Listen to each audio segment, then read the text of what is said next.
Let's start. I think we had done this one.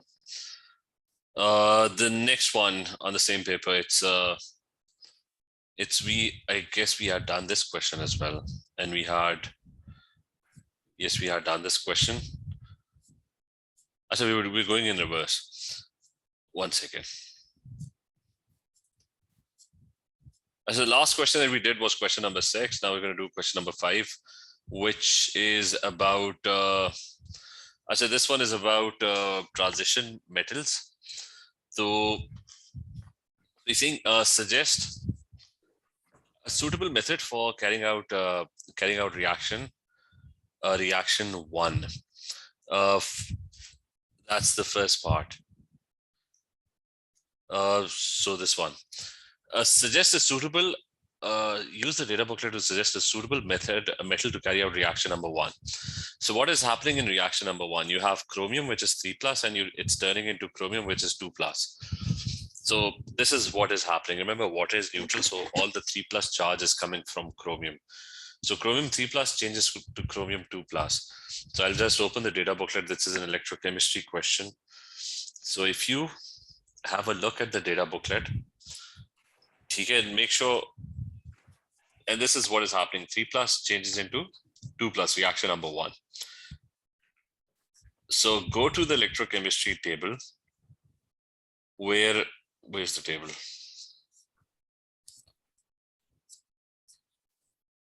So in the data booklet, this one. So the question states that chromium 3+ changes to chromium 2+. Where is chromium? C color. It's this one. So do the working over here. You've got chromium 3+, which is over here, and it changes into chromium 2+. So it's gaining electrons. So who gains electrons? The one that has a high E0. That's the rule. Anyone who has a higher potential, it's the one that's going to gain electrons. So whatever the other metal is, it's going to have a lower potential compared to this one. So what could be that other metal? If this is gaining electrons, high E0 gains electrons. So the other one must be the lower E0. So this is minus 0.41. So I think Fe is capable of doing that. So lower E0 loses electrons. So Fe is a lower E0, so it's going to lose electrons. But the difference is not that much, so it's probably not going to be very feasible.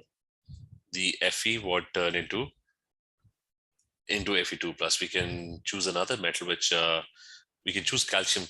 Calcium has a lower. It has a lower E0.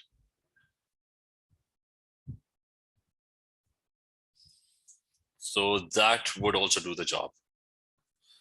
Is that clear? Higher potential gains electrons, chromium 3+ changes to chromium 2+, and the lower E0 would be the one that would be losing electrons. So in this question, the answer over here would be the metal can be calcium. Calcium is a suitable metal. Is that clear? Sign clear? Pastor, is this clear? Yes, sir. Yes, sir. And he's also asking, use your E0 values to explain your answer by calculating the E0. Barium, Yes, any question? barium, I mean, is lower than calcium. So barium would do the job as well. So anyone, as long as this is the high E0, we want chromium 3+ to gain electrons, right? So it will only gain electrons if it's the high E0. So anyone that has a lower E0 compared to that. Okay. Thank you, sir. Okay, so he's also asking for the calculating the E0 cell. So we can choose these two.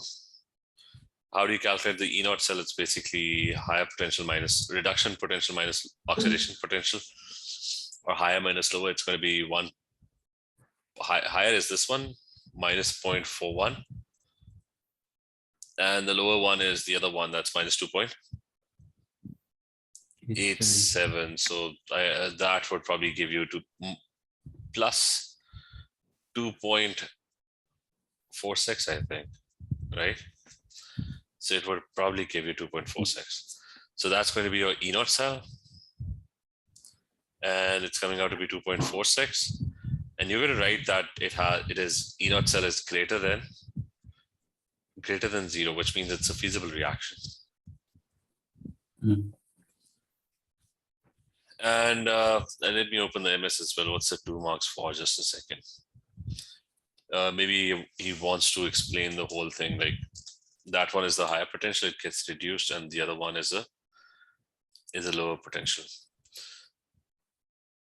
So question number 5, I guess. So calcium is, I mean, they gave calcium. It was any metal E naught value more negative than -0.41. So 1 mark was for value of E naught cell, and it's positive, right? That's greater than 0. So that was for the other mark. So both marks. A student suggested the reaction 2 can be carried out by using hydrogen peroxide solution. Use data booklet to show whether or not this reaction is feasible. So reaction number 2 is chromium 3+ turning into Cr2O7 2-. So look at the data booklet again, and let me get rid of all of this. So now what you're dealing with is, 1 second.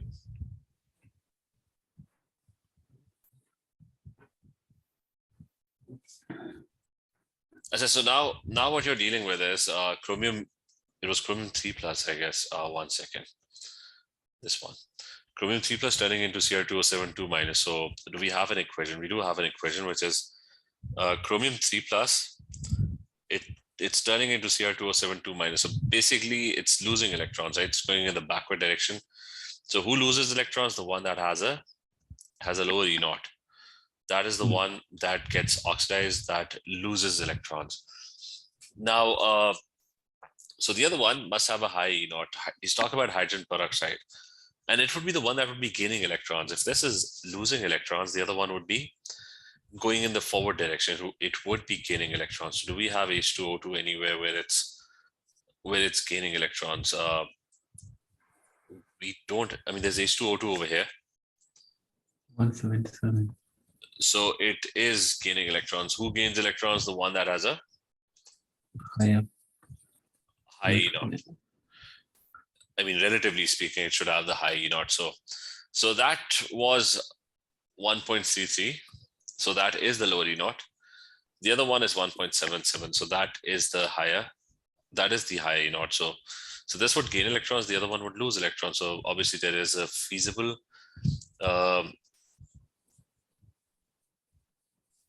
It is feasible. I mean, you quote the 2 equations, and you're going to quote the equation. You're going to calculate the E naught cell, whatever that's going to be, 1.77 minus 1.33. So whatever that comes out to be, I think it's going to be 0.44. And you're going to say that the E naught cell is positive. It's greater than. It's coming out to be greater than 0. So this reaction is feasible. And so that is, he quoted the 2 reactions. That was, and he calculated the E naught cell. So you had to quote the 2 reactions, and then you had to say that it is positive. So that's a feasible reaction. Right? Is that clear? Yes, sir. And use oxidation numbers whether or not reaction C is a redox reaction. Reaction number 3 is probably not a redox, because if you calculate the oxidation state, Cr is +6. I mean, Cr is unknown, that's 2x, and oxygen is -2 times 7, and the total charge on the whole thing is -2, and this comes out to be, x comes out to be +6. If you do the same math over here, there's 1 Cr and there's -2 times 4. That's oxygen, and you add them up to be equal to -2. X again comes out to be +6. So it's not a redox reaction because the oxidation state of Cr did not change. So no redox. Cr oxidation state remains +6. It remains unchanged. So it was +6 before, and it's still +6. So nothing happens over here. Now the student uses an acidified solution to electroplate a steel box with chromium metal. Calculate how long it would take for 0.125 amperes to deposit. So the student uses an acidified solution to electroplate a steel box with chromium metal. So basically, what is happening is CR is +6, right? And Cr2O7 2 minus. CR basically is +6. I mean, there are two CRs which are +6. Is that clear? I mean, basically, if you just ignore the oxidants, chromium, the oxidation state of chromium is +6, and there are two of them. How many electrons would they gain? They would need 12 electrons to turn into chromium. So Cr2O7 turning into chromium metal, that would require 12 electrons, and sorry, that would produce 2 chromiums. So what you're given is 0.0312 grams of chromium. So we can figure out the moles of this. Moles would be mass divided by the MR or AR in this case. The AR of chromium is, what is it? So the AR of CR is 52.0. That's so that one is 52. Can somebody tell me what the moles are? 6 × 10⁻⁻⁴. The exact 6? Yes. 6.00. Yeah. I said into 10⁻⁴ moles, right? I said now using this, you can figure out the moles of electrons as well. It's 2:12 or 1:6. I mean, the electrons would be 6 times this. So if you multiply this by 6, you're going to get 36 times 10⁻⁻⁴ moles, right? Of electrons. Now,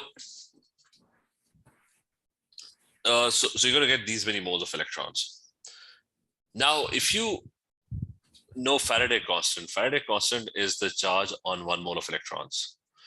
And what is that? It's 96,500 coulombs. Remember, that's a fact. Faraday constant it's the charge on 1 mole of electrons. It's the Avogadro number. Like 1 mole has how many electrons? 6.02 times 10⁻23. And each electron has a charge of 1.6 into 10⁻⁻19 coulombs. If you do that, that you're going to get the Faraday constant, which is 96,500 coulombs. So we've got 36 times 10⁻⁴ moles of electrons. So we can figure out the charge. What is the charge that we are getting? 347.4. 1 second. 340. 7.4. 0.4? 0.4. Yeah. So take a 0.4 coulombs. So you're getting this much charge. And you have the current as well. He was looking for how long it would take. So he's talking about the time. So you're now going to move to Q is equal to IT, which is, you know the charge. So since you know the charge is 347.4 coulombs, 347. So it's 347.4 divided by the current, which is 0.125 amperes. That's given at the top. And you'll figure out the time in seconds. So what time do we get?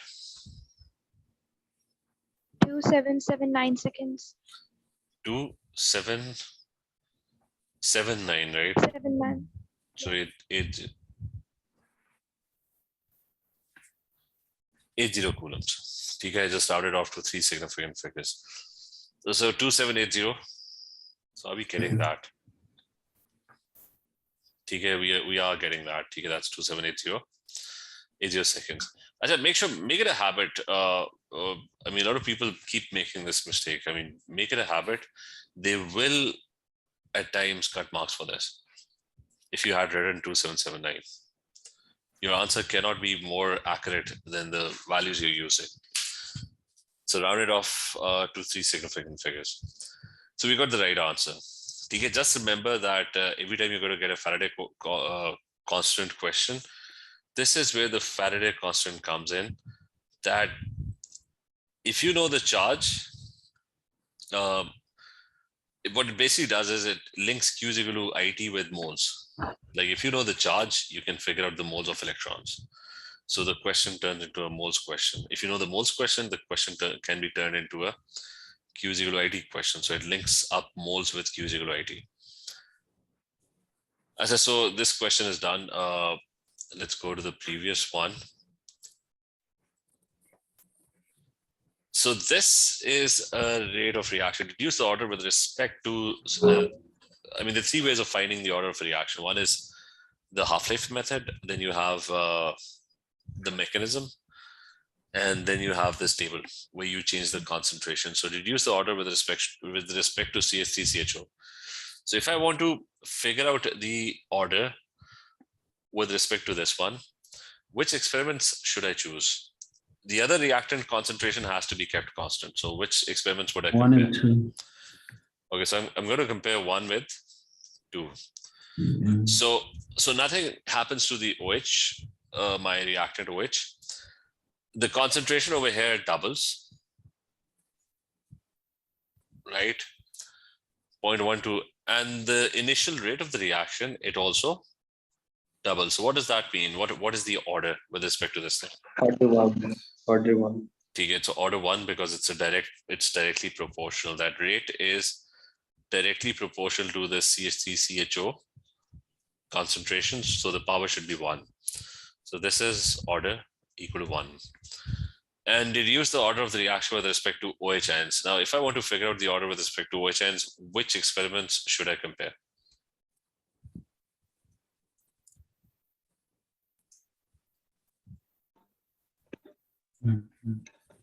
With respect to OH ions. So यहाँ पे तो I mean But the problem here, what's the problem? You compare 28. there's no 28. constant between the two. Because you have to, if I want to figure out the order with respect to OH ions, I want to figure out what happens to the rate of the reaction if I change OH ion concentration. This has to be kept constant, but it's not constant in any of the reactions. So what you're going to do is there are two ways of doing this. One is you can try and figure this out directly by just looking at it. By just looking at it, I think it is order 1, but I'll do the mathematical way first. That let's say these are my two reactants. I'm just going to simplify things. I'm going to call this A, call this B, right? So my rate is dependent. My rate equation is K is a constant. It depends on the concentration of A and depends on the concentration of B. For A, I figured out the order. For A, the order is 1. For B, I don't know what the order is. So I'm going to take that as X. So I'm going to take, let's say I take experiment number 1 and experiment number 2. Sorry, experiment number 3. And I start substituting over here. So the rate is taken as 1. K is, I don't know what K is. A's concentration is 0.1. And B's concentration is 0.015. And that is X, right? And then I'm going to use the same rate equation, and I'm going to plug in the values for experiment number 3. Remember, I want OH to change. So don't use experiment 1 and 2 because over there, you won't be able to figure out the order with respect to OH ions because it is not changing. So you don't know what is the effect due to OH ions. So I'm going to take experiment number 3. There, the rate is 8, and the K is still unknown. It's A is 0.4 concentration multiplied by 0.03 power X.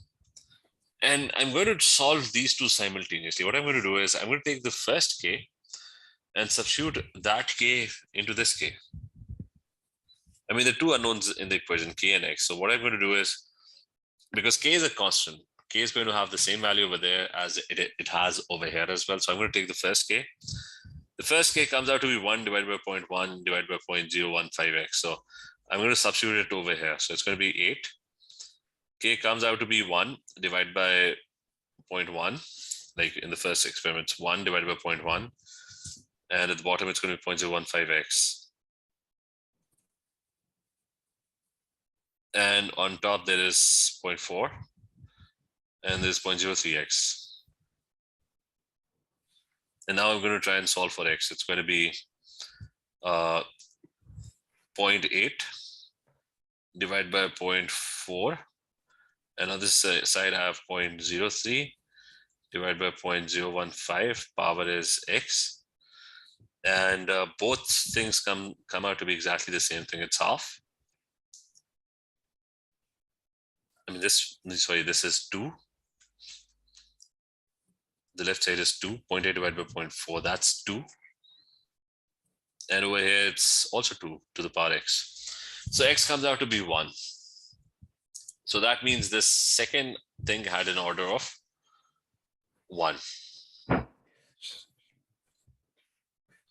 So rate with respect to OH and concentration is also 1.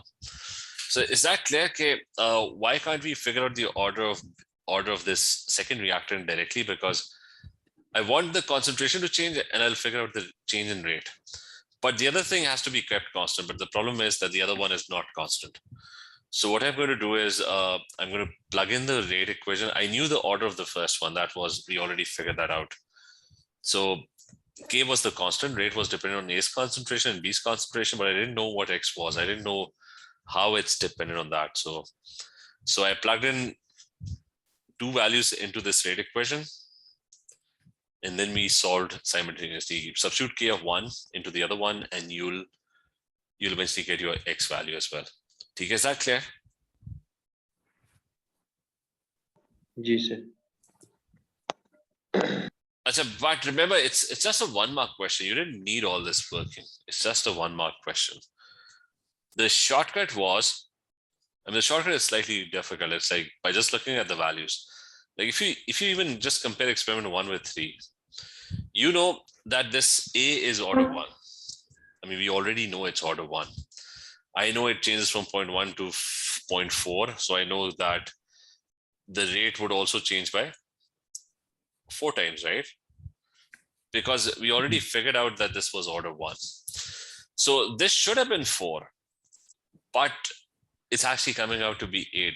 So why is it doubling again? Why is there a second increase of 2? That is because of B then, because B is doubling.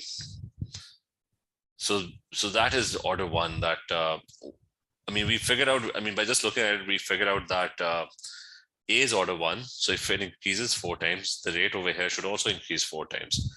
But why is there another 2 times increase? The other extra 2 time increase is because of the change in B. That is also changing 2 times. So that is order 1, because it's directly proportional. B doubles, the rate again doubles. Is that clear? Yes, sir. So you didn't need all this calculation. It's just a 1 mark question. It's a 1-line question. Just to be on the safe side, you can do this, but you should have some ability to do this by just looking at it. Now, state the overall rate equation. So we figured this out. It's K. A concentration, A is CH3CHO, and that is 1. And OH concentration, that is also 1. And state the units of the rate constant K. So the units of rate are usually mole per dm cube per second. They didn't give over here, but the units for the rate is mole per dm cube per second. K is the unknown, and it's mole per dm cube into mole per dm cube. So it's mole per dm cube into mole per dm cube. And one of the mole per dm cubes are going to get cancelled out. So it's going to be mole per dm cube inverse S minus 1. So K over here would be mole minus 1 dm3 S minus 1. So that would be the unit for K.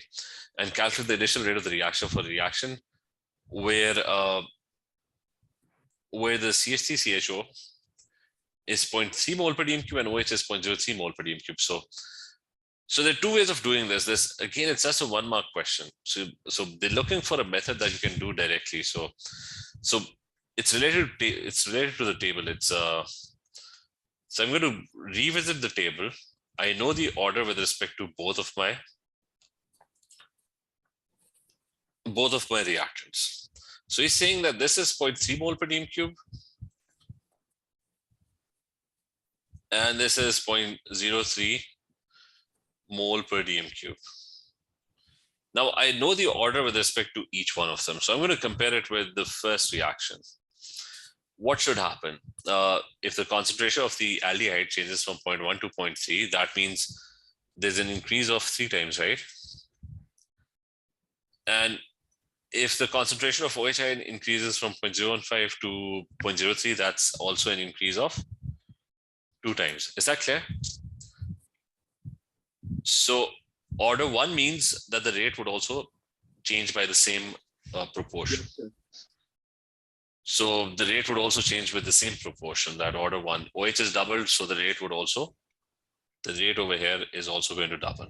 So yeah, where did this 3 and 2 come from? Yeah, C3CH. I'm comparing it with the first experiment.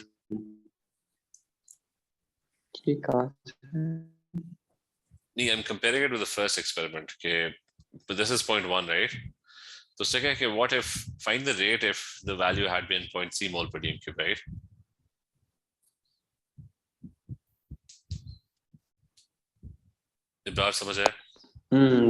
Yeah.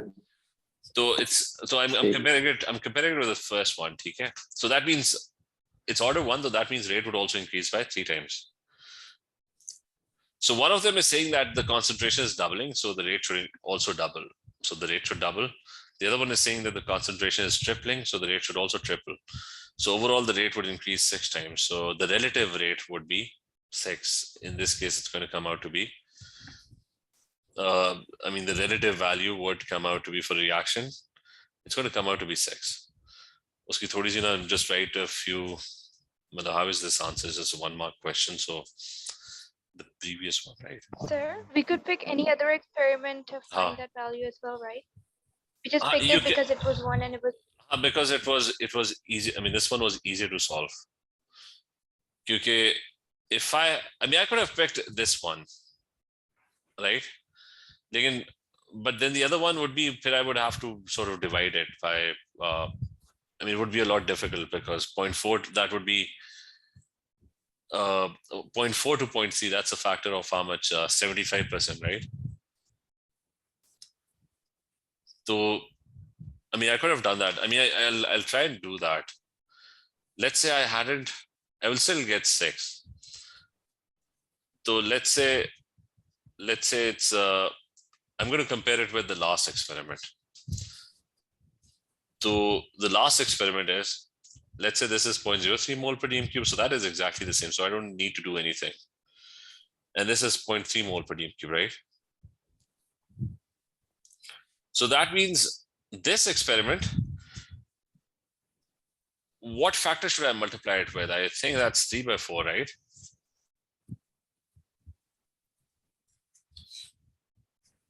Is that clear? That if the concentration is 0.4, the rate of the reaction is 8. But in our case, he was asking the concentration to be 0.3. So that means the concentration should decrease by 3 by 4. And since the order is 1, the rate would also decrease by 3 by 4. And if you do that, it would give you 6. So you're going to get 6 again. And you don't have to do anything over here because you have to, it's already 0.03. Okay, so you don't have to multiply it by any factor. Okay.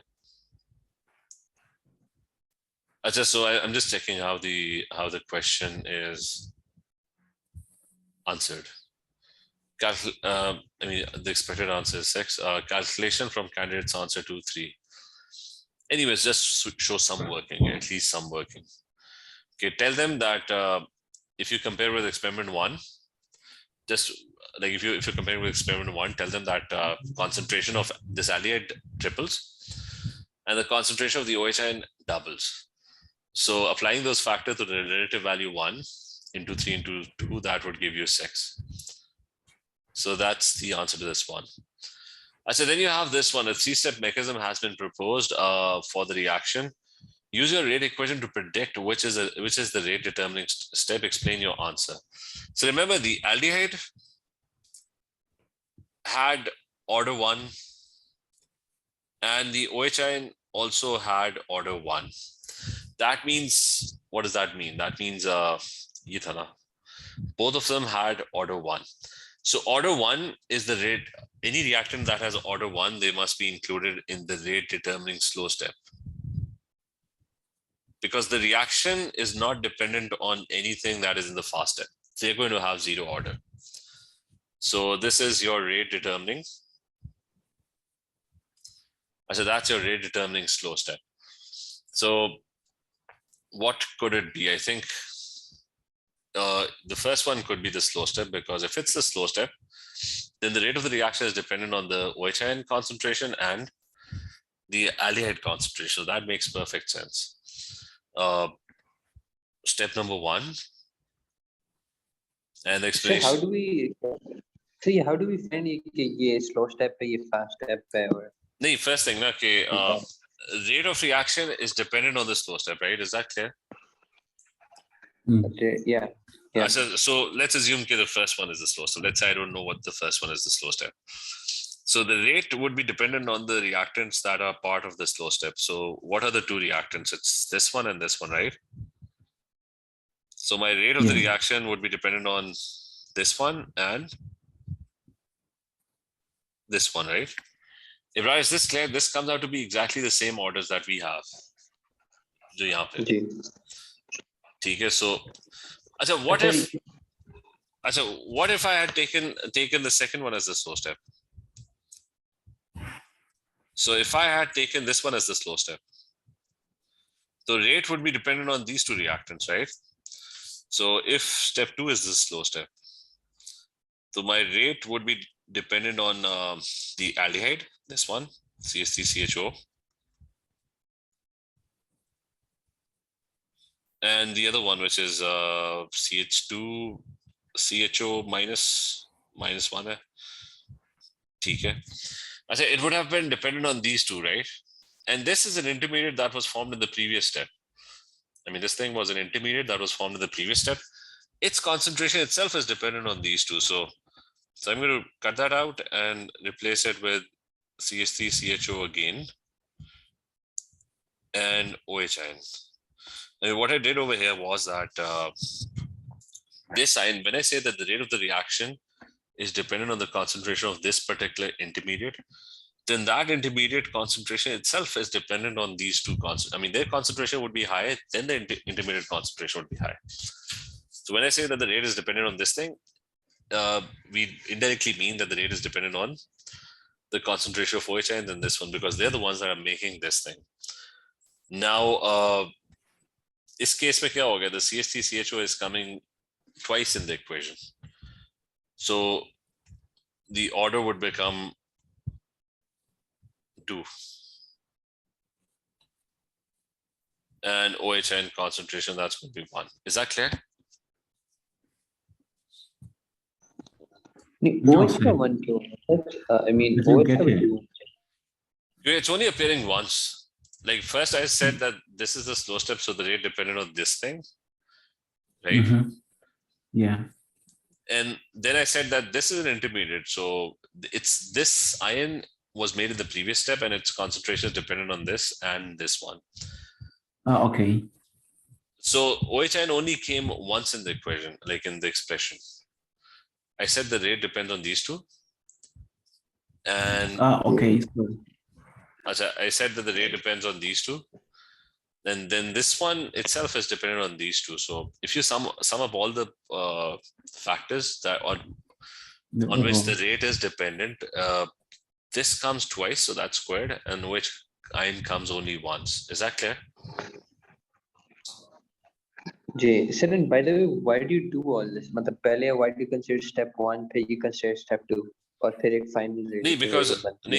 Because I don't. Why did I do step 1 and then step 2? जी मतलब to calculate, why would we calculate the overall rate equation के पहले आप step 1 को देखते हैं, then we look at step 2 और नहीं, फिर we because calculate the remember, overall नहीं rate issue equation. is के intermediate जो होता है ना, it's not a reactant. I mean, rate is dependent on the reactant, right? So when I say that the rate is dependent on the intermediate is a dependent variable, we don't talk about the dependent variable. We talk about the independent variable. You're not adding the intermediate.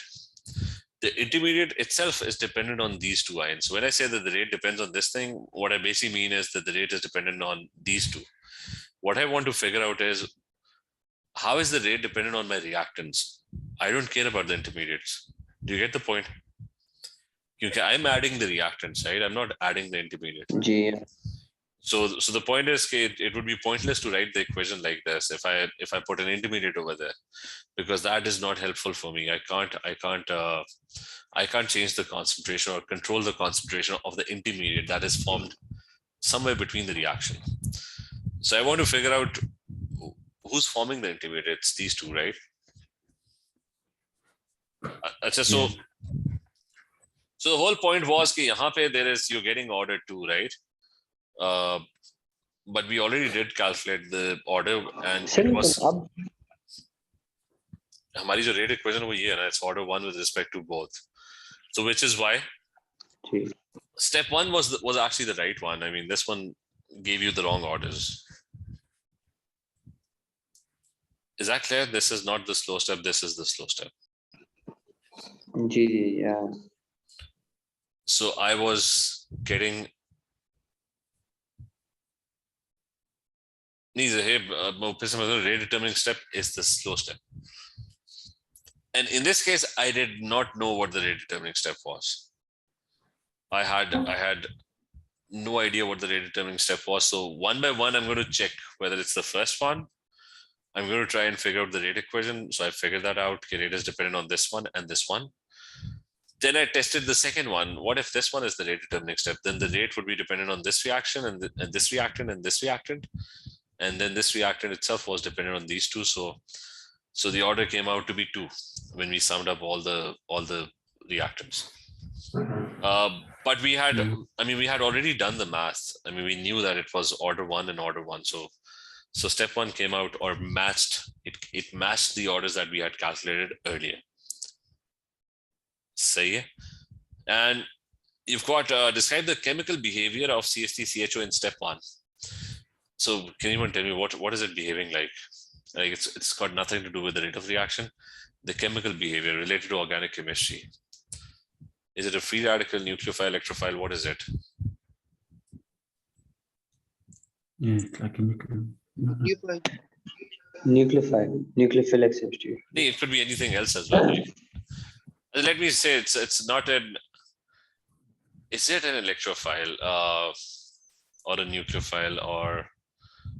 I don't think so. It's. I think it's behaving as an acid. Yeah, that's what I thought. It's just losing H+1, right? I mean, you had this one and now it's lost an H+1. So, so it probably just lost an H+1. So it's behaving as an acid. Is that clear? Yes, sir. I'll just double check this one. Yep, acid. That's it. I mean, this one, it's behaving as an acid. And name the mechanism occurring in step 2 and 3. Now he's talking about the mechanism, this one. Step 2 and step 3. Now tell me, what is it behaving as? Name the mechanism.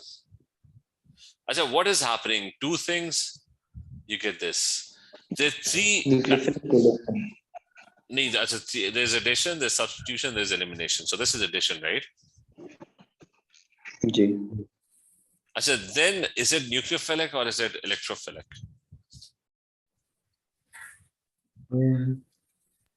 Nucleophilic. I mean, step 2 is nucleophilic and nucleophilic. Achha, this one is positive. So this is the lone pairs are getting attracted to this one, right? I mean, that's I think what's happening. So this is acting as a nucleophile, anything that's attracted to So now remember one thing, when you say nucleophilic addition, you can, whenever there's a nucleophile, there's also an electrophile. Something that can be described as nucleophilic addition can also be described as electrophilic addition. Depending on whose perspective you're looking for. It's I mean, if this is the nucleophile, right? What is this one? Who gets attracted to electrons? Electrophile. Okay, that's an electrophile, right? Mm. So usually when you describe mechanisms from the point of view of the carbon atom, but in this case, both of them are carbon molecules. I mean, as an example, if you talk about electrophilic addition, you can also call it nucleophilic addition, because the bromine is the one that's attracted, the positive bromine is attracted to electrons, so that's an electrophile. But the alkene itself is behaving as a nucleophile. Okay, so just like an acid always has a base, because if somebody loses H+1, somebody gains H+1. Just as you always have redox reactions, if something gets reduced, something is getting oxidized as well. Something loses electrons, something gains electrons. The same applies to this one. If there is an electrophile, then there has to be a nucleophile as well. Like if something is getting attracted to electrons, then that's something which is getting attracted. If something is getting attracted to electrons, that's an electrophile. Then that something would be attracted to something that would be positive. That would be a nucleophile. So in this case, I'll just double check this one. I mean, it is addition, but nucleophilic, they're talking about nucleophilic addition. So the perspective that you're going to look for is, it's the reactant, because the other one was the intermediate. So I think they're going to describe the mechanism from the perspective of the reactant. CH3CHO was the reactant. So this thing was coming in to react with your reactant. So that was the nucleophile that was coming in.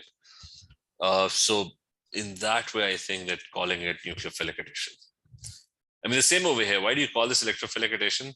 Because you always talk from the perspective of the carbon molecule or the reactant.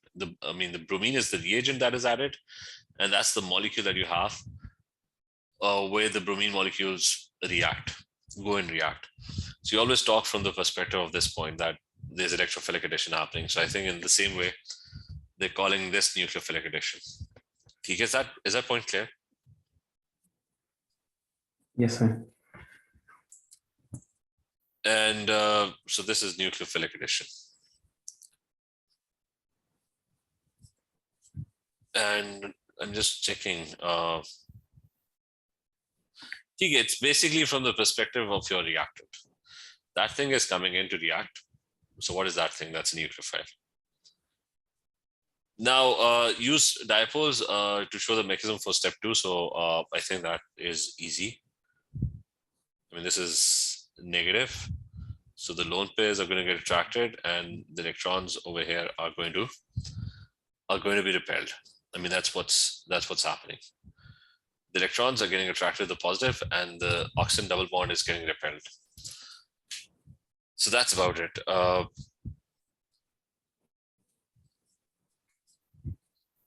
So we're done with this question. So we'll continue with the next one. Take the next class then.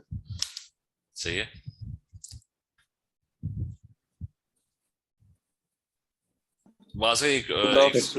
ठीक है, अल्लाह हाफिज। बाज़ार समझ आ गया? OHI zero order. So thank you. Okay, take care. Thank you. See you tomorrow.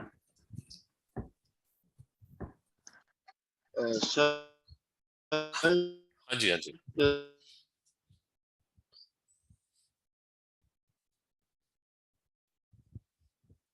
आवाज cut गई। Sir, can you explain which ion zero order thing that I sent you? वो मैं बता देता हूँ जीरो ऑर्डर कहाँ पे गया हमारा मैकेनिज्म। इससे पहले ये था ना,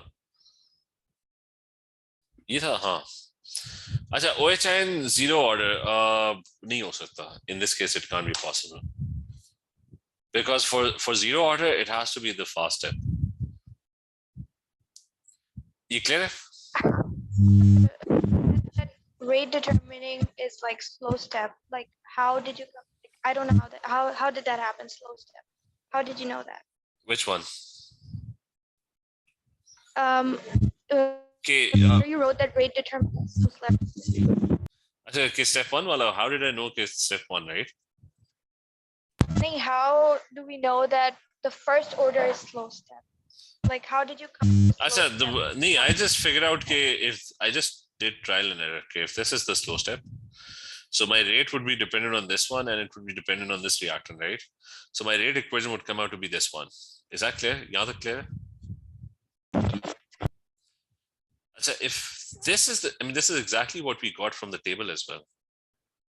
Order one with respect to both of them. So that's why I said that you got the same exact expression. Is that clear?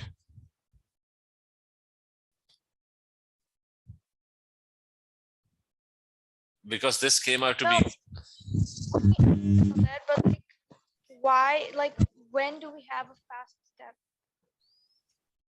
I said fast follow fast. Okay, the other ones are fast. Okay, the other ones are fast. I mean, if I say this one is a slow step, the other ones are fast. I said, like, the problem is that you're not going to get OHI in zero order in this case, because if I say that this is the slow step and the other ones are the fast step, then my rate depends on these two reactants, right? But the problem is that when I say my rate depends on these two, it depends on these two.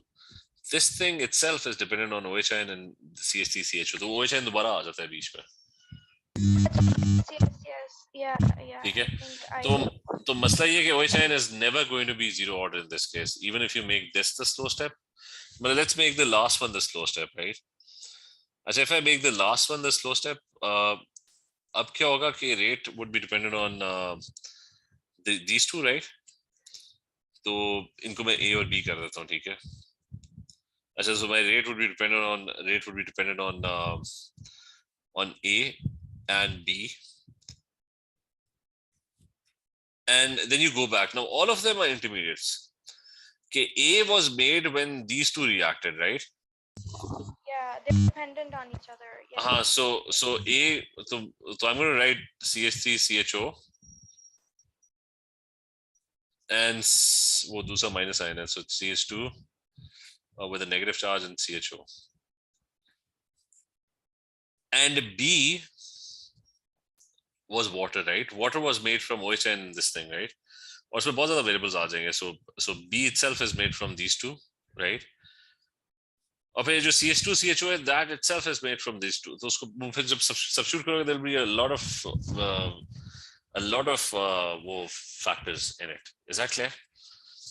So क्योंकि we had already figured out the rate equation, so I just did trial and error. Okay, I took first one as the slow step, and I got the right expression. So that's it. The first one is the slow step. Is that clear? Clear. चलें, ठीक है. Okay. अच्छा, सही मैं send करूँ, ठीक है? मैं आज सेंड करूँ. ओके. Okay.